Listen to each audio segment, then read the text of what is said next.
Buenas tardes, mis queridos hermanos. Dios les bendiga mucho. Que la paz de Dios esté sobre cada uno de ustedes. Qué gusto, qué placer poder llegar por este medio a sus hogares, ya que debido a la situación, ¿verdad?, que estamos atravesando como nación, no podemos reunirnos como congregación. De todas formas, vamos a aprovechar este tiempo, vamos a invocar el nombre del Señor, así que por favor, acompáñenme a orar. Padre, te exaltamos, oh Dios, en esta hora.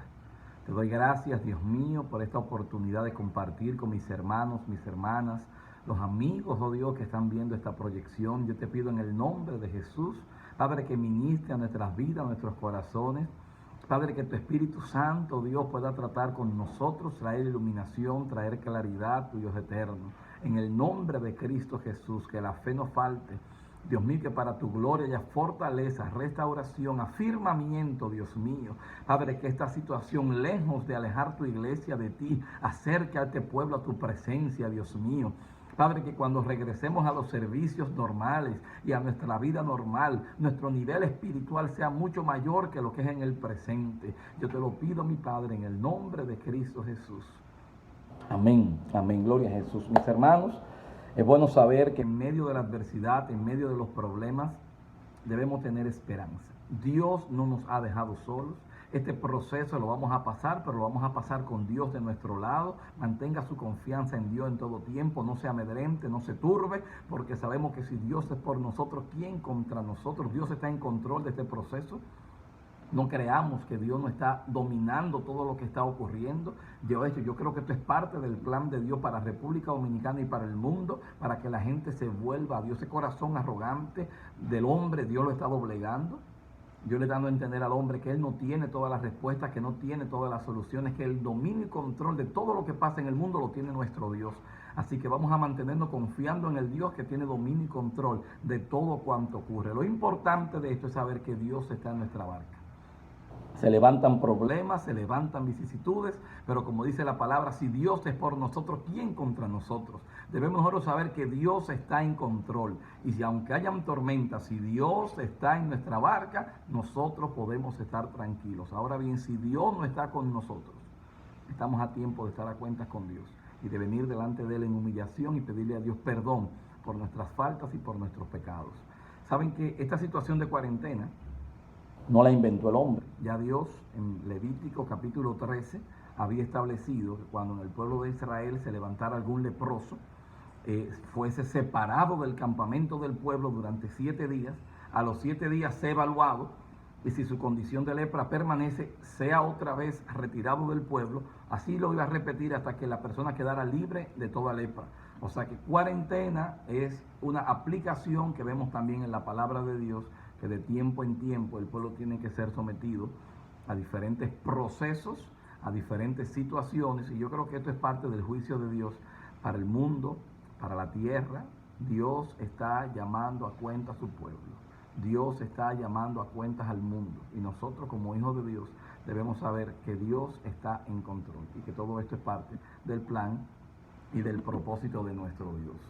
Así que yo le exhorto, ¿verdad?, que estos días que estemos en nuestra casa, nosotros aprovechemos bien el tiempo, como dice la carta de Efesios capítulo 5 versículo 16, aprovechando bien el tiempo porque los días son malos y peligrosos. Así que aprovechemos este tiempo orando, que no pase un día sin que por lo menos 2 o 3 veces en el día como familia oremos juntos, como familia aclamemos, que busquemos el rostro del Señor, que nosotros podamos estudiar y escudriñar la palabra. Como iglesia hemos decidido estudiar la primera carta del apóstol Pablo a la iglesia de los Corintios. Yo creo que de aquí vamos a sacar grandes enseñanzas. Hoy la estaré compartiendo yo, mañana ponemos a otro hermano que la comparte, después seguimos nosotros. Lo importante es que usted en sus casas, con sus hijos, su esposo, su esposa, usted también esté leyendo Primera de Corintios. Hablar de la iglesia de Corintios, es una iglesia fundada por el apóstol Pablo. Cuando usted se va al libro de los Hechos, el capítulo 18 de los Hechos nos habla de esta iglesia que el apóstol Pablo fundó. Ahí, ¿verdad?, él comenzó a sembrar la palabra de Dios. Una ciudad importante en el continente asiático, es una ciudad de principalía, ya que ella tenía 2 puertos. Y en estos 2 puertos podía unir lo que era el norte y el sur de toda Asia. O sea que era un cruce obligatorio atravesar por Corinto. Por esa razón, cuando se habla de Corinto, la gente sabe exactamente de qué estamos hablando. Es una ciudad próspera, una ciudad digamos, con acceso al mar. Es una ciudad donde todo aquel que hacía actividades de mercadería debía cruzar por Corinto. Ahora, era una iglesia también, era una ciudad, perdón, depravada. Había aquí en Corinto mucha promiscuidad, una gran depravación moral. De hecho, la gente, cuando pensaba en depravación moral, hizo común: vamos a hacer un Corinto, vamos a hacer una diablura, una orgía, vamos a hacer una depravación moral, haciendo referencia a esta ciudad de Corinto, también una ciudad muy pagana. Ahí tenemos a la diosa Venus, tenemos también a la diosa Afrodita, las cuales tenían sus templos. En los templos de ella había aproximadamente 1000 prostitutas que brindaban sus servicios ahí. O sea que era una ciudad totalmente desviada del plan y del propósito de Dios. Pero qué bueno que la Biblia dice que donde abunda el pecado, sobreabunda la gracia. El hecho de que esta ciudad haya sido una ciudad depravada no significa que la gracia y el favor de Dios no pudieron alcanzarlo. Efectivamente, el apóstol Pablo, enviado por el Espíritu Santo, llega a la iglesia de Corinto y establece esta iglesia, una iglesia cargada de problemas, de vicisitudes, pero sin lugar a duda gente que habían conocido a Dios y habían tenido un encuentro personal con el Señor. A esta gente el apóstol Pablo entonces le escribe esta carta. Y en los primeros versículos, del versículo 1 al versículo 3 del primer capítulo a los Corintios, vemos al apóstol Pablo presentarse como el autor de esta carta. Y es importante destacar que los primeros padres de la iglesia destacan que el autor de esta carta a los Corintios fue efectivamente el apóstol Pablo. Entonces él escribe, se presenta sus credenciales como apóstol y enviado de Cristo para escribir esta carta. Y luego entonces él comienza, antes de hacer exhortaciones, antes de corregir la iglesia, el apóstol Pablo comienza alabando la iglesia de Corinto. Esto es muy importante para nosotros, porque a veces cuando hay una actitud en un hermano que es de desagrado para nosotros, y nos toca conversar con esa persona, a veces nosotros comenzamos una vez recriminando lo que el hermano está haciendo mal, la falta que el hermano ha cometido. Pero aquí en el apóstol Pablo vemos un modelo, es un modelo que no solamente aparece en la carta a los Corintios, es un modelo que está en todas las cartas del apóstol Pablo: Romanos, Gálatas, Efesios, Tesalonicenses, Filemón. En todas las cartas vemos este modelo del apóstol Pablo, que antes de hacer observaciones o correcciones a la iglesia, el apóstol Pablo comienza alabando las cualidades que tiene esa iglesia, porque por más depravado, desviado que esté un hermano, usted y yo siempre vamos a encontrar algo bueno que alabar de ese hermano. Y el apóstol Pablo nos da este ejemplo. Él comienza alabando a la iglesia de Corintios, número uno, porque había sido una iglesia que había conocido a Dios. La gracia de Dios se había manifestado sobre la iglesia de Corinto, en primer lugar. En segundo lugar, era una iglesia que adoraba el nombre de Dios en espíritu y en verdad. Número tres, era una iglesia que abundaba en dones. Prácticamente todos los dones estaban distribuidos en la iglesia de Corinto. Entonces, después de Pablo alabar a esta iglesia por su salvación, por su gracia, por su perseverancia, por los dones que tenía, entonces el apóstol Pablo presta su atención ya desde el versículo 10 hasta el versículo 17 a corregir a esta iglesia. ¿Y cuál era uno de los males que se estaba dando en la iglesia de Corinto? Bueno, que habían divisiones en la iglesia. Habían 3 líderes fundamentales que habían tenido influencia en el desarrollo y la evolución de esta iglesia. Está Cefas, está Apolos y está el mismo apóstol Pablo. Y parece que en la iglesia habían personas que tenían inclinaciones a nivel personal para cada una de estas personas. Había gente que decía: yo soy de Pablo, yo soy de Cefas, yo soy de Apolo. Y otros decían: yo soy de Cristo. Eso eran los más espirituales, entre comillas. Pero lo cierto es que esta práctica de que hayan grupos en las iglesias es una práctica nueva. Usted puede tener una admiración por el hombre, usted puede tener cierto deseo de querer identificarse con la manera en que una persona ministra, con la manera en que un hombre enseña, con la manera en que un hombre predica o una mujer adora. No importa, usted se puede identificar con un hermano, pero es importante saber que nosotros los humanos somos simplemente eso, instrumentos en las manos de Dios para hacer de bendición a la iglesia.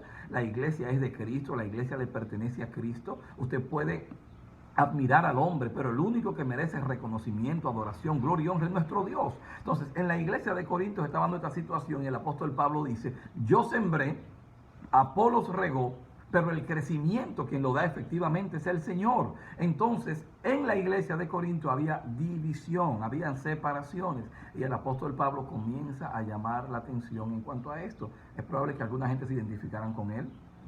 y entendía que el apóstol Pablo era un ser superior, un ser encumbrado, que tenía muchas cualidades, muchas características que podíamos imitar de él. Sin duda era así, pero él mismo está diciendo: no me admiren a mí, no me vean a mí, yo soy un hombre igual que ustedes, un pecador igual que ustedes. Si ustedes quieren darle gloria a alguien, si ustedes quieren alabar a alguien, alaben el nombre de Cristo, que es el único nombre que merece ser adorado, que merece ser reverenciado.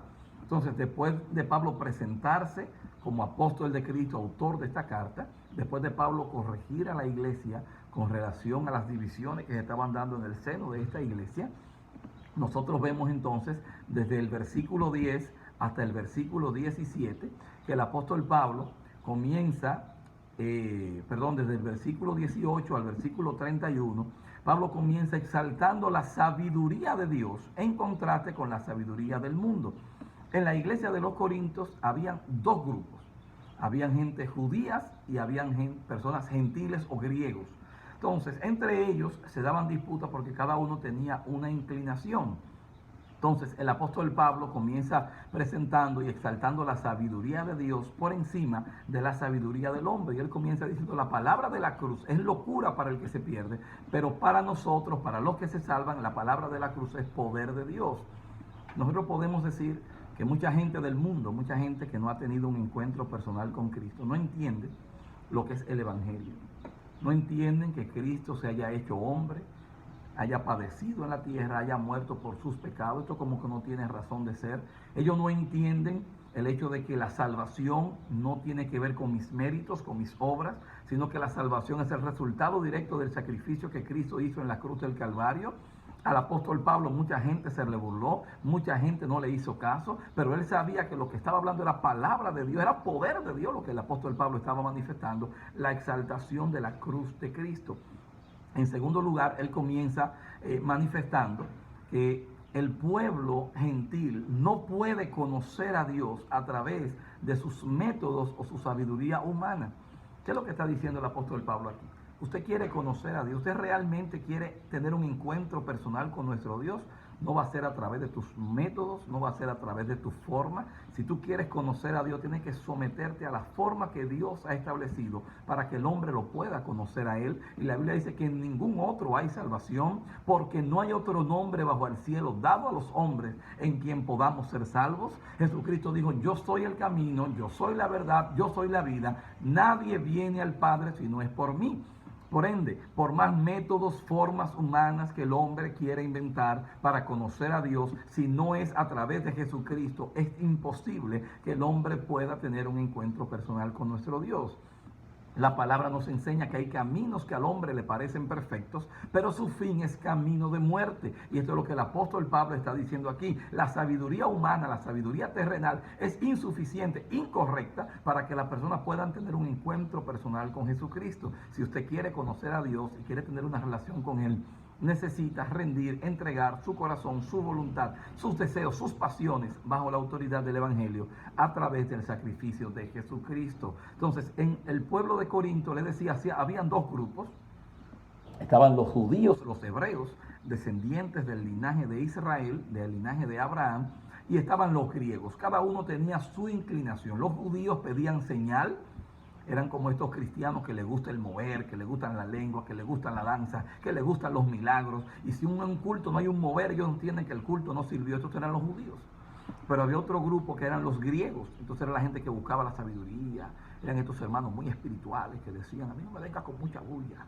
A mí háblame de un rema, de una palabra revelada. Yo estoy muy pendiente a la palabra. A mí no me gustan esos brincos, a mí no me gustan esos coros movidos. Yo soy una gente muy espiritual. A mí háblame por la sabiduría de la palabra de Dios. Dos extremos aquí. La gente que menosprecia el mover y la presencia de Dios, y la gente que menosprecia la predicación y la enseñanza de la palabra. El apóstol Pablo dice: para los judíos y para los griegos, a los que les gusta el mover y a los que les gusta la palabra, le tengo la solución. La solución es Cristo, porque Cristo es poder de Dios y sabiduría de Dios. Es la sabiduría de nuestro Dios. Nuestro Dios nos da el perfecto balance. Por eso nos gusta que seamos una iglesia que creamos en el poder de Dios, que creamos en los milagros, que creamos en la manifestación sobrenatural, que creamos que podemos adorar a Dios con espíritu, en verdad, que creamos en el mover y la presencia de Dios en medio de nuestros cultos, pero al mismo tiempo que honremos el estudio profundo, acabado y sincero de la palabra de Dios, porque la palabra de Dios nos va a hacer crecer, nos va a hacer madurar, nos va a corregir, nos va a alinear al propósito y a la voluntad que Dios tiene para nosotros. Entonces, para los que buscan poder, Cristo es la solución. Para los que buscan sabiduría, Cristo es la solución. Y ya al final, entonces, el apóstol Pablo comienza resaltando que de lo vil y menospreciado escogió Dios para avergonzar a los sabios. Yo doy gloria al Dios que yo le sirvo, porque nuestros esquemas se equivocan, nuestra visión se turba, nuestros planes están equivocados. Dios es el que exalta al hombre, Dios es el que los saca del muladar, dice la palabra, y los hace sentar en lugares de honor porque a Él sea la gloria. Dios no quiere que el hombre reciba aplausos, Dios no quiere que el hombre reciba pleitesía. Toda adoración, toda gloria solamente le corresponde al Señor. Por eso Dios escoge vasos viles, personas que quizá la sociedad rechaza, que la gente considera insuficiente, que la gente considera con poca capacidad, y a esa gente entonces Dios la toma, Dios la levanta, Dios las exalta, para que la gloria y el poder sea de Dios y no de nosotros. Entonces el libro de los Corintios, resumiendo, nos enseña que en la iglesia debemos darle gloria y honra a nuestro Dios y no a los hombres. El libro de los Corintios nos enseña que la sabiduría viene de Dios, que Dios es la fuente de toda sabiduría y que nosotros en Cristo estamos completos. Si queremos poder de Dios, acerquémonos a Cristo. Si queremos sabiduría de Dios, acerquémonos a Cristo. La iglesia de Corinto, una iglesia cargada de problemas que vamos a seguir estudiando durante este tiempo, cargada de situaciones, pero sin lugar a dudas una iglesia que estaba rica en dones, una iglesia que estaba rica en manifestación espiritual, una iglesia de gente que había conocido a Dios, pero que habían venido a la iglesia, es importante resaltar este punto ya al final, arrastrando muchos problemas. Eran gente que vivían una vida libertina, una vida mundana, una vida de calle, y habían venido a Dios con sus problemas. ¿Qué ustedes creen que pasó? Todos esos problemas y todo ese estilo de vida desviado que ellos tenían en el mundo lo trajeron a la iglesia. Y por eso esta iglesia es una de las iglesias que el apóstol Pablo más corrige y más disciplina. ¿Por qué? Porque su pensamiento mundano y carnal, ellos cuando vienen a Cristo, vienen con todos sus problemas y Cristo ahora comienza un proceso de trabajar con ellos. Así que no importa si usted tuvo una vida depravada, Cristo dice, ven, yo soy el buen maestro, y el buen maestro te da forma, te corrige, te moldea. Si tuviéramos en la iglesia te diría, dile al hermano que está a tu lado, tú tienes solución. Dios lo va a hacer contigo. Es cierto que te malformaste en el mundo, es cierto que hubieron prácticas en el mundo que dañaron tu conducta, que dañaron tu manera de pensar, pero cuando venimos a Cristo, entonces somos nueva criatura, las cosas viejas pasaron, es aquí, todas son hechas nuevas, como dice el apóstol Pablo en esta misma carta, pero más adelante. Nosotros somos cambiados, somos transformados cuando venimos a Cristo. Nuestras viejas mañas, nuestro viejo hombre, tiene que ser crucificado para que el Espíritu Santo nos pueda gobernar, nos pueda dirigir, nos pueda guiar, nos pueda transformar. Así que hermano, Dios te bendiga, sigamos en comunión con el Señor y mañana estaremos aquí otra vez en pie de guerra y en son de victoria, estudiando y escudriñando la palabra de Dios. Vamos a orar. Padre, gracias. Yo honro tu nombre, oh Dios, en esta hora. Te doy gracias por mis hermanos y hermanas que están escuchando y viendo este video. Yo te pido, Dios, que tú fortalezcas nuestras vidas, nuestros hogares. Dios mío, que podamos compartir el mensaje con aquellos que no te conocen. Dios mío, que seamos instrumentos eficaces para levantar tu nombre en alto. Dios mío, que tú puedas seguir ministrando nuestro corazón y acercándonos a ti. Danos prudencia y sabiduría para administrar nuestro tiempo, Dios mío. Padre, que al terminar esta cuarentena, oh Dios, seamos creyentes más maduros, más espirituales, porque nuestra vida espiritual ha sido fortalecida en ti, Dios amado. Padre, que podamos ser luz en medio de las tinieblas. Padre, que podamos acatar las órdenes, Dios mío, de nuestras autoridades superiores. que nos mantengamos en nuestras casas. Padre, yo pido misericordia por mi nación. Padre, yo pido misericordia por el mundo. Yo te pido, Dios mío, que el mundo se vuelva a ti. Padre, que tú doblegues el corazón del hombre, Dios mío. Hemos estado escuchando testimonios de que mucha gente ha sido tocada, Dios mío, de que mucha gente ha sido atraída a ti, oh Dios, y de que en medio de esta situación global, mucha gente está sensibilizando su corazón para conocerte. Yo te pido, Dios mío, que obres salvación en medio de este proceso difícil. Y que al final podamos decir, Ebenezer, Ebenezer, hasta aquí nos ha ayudado Jehová. Iglesia, Dios te bendiga y Dios te guarde.